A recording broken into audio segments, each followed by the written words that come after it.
காஷ்மீர்லாம் போனால் எப்படி இருக்கும்? This is UP. இது யாருன்னே தெரியாத மாதிரி இருக்கும். ஆக்சுவலி சிவில் வேவ்ஸ் தான். இருக்கிற குளிரை மட்டும் பாருங்க எப்படி இருக்கு சொல்லிட்டு.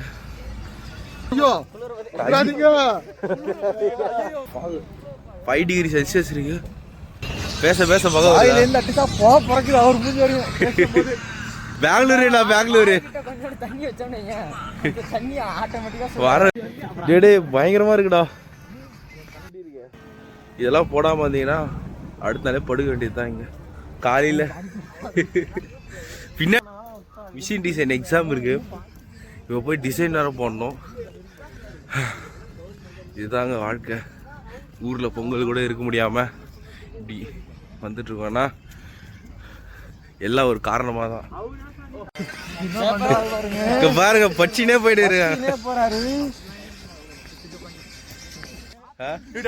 குளிர்ல எப்படி போட போறான் எக்ஸாம்ல. பின்னாடி பாருங்க ஒண்ணுமே தெரியல. முன்னாடி யூபி பொங்கல் ஆயிடுச்சு. இப்போ எல்லாமே ஃபர்தரா நம்ம நல்லதுக்கு தான். So just in process, it will get soon to you, so focus.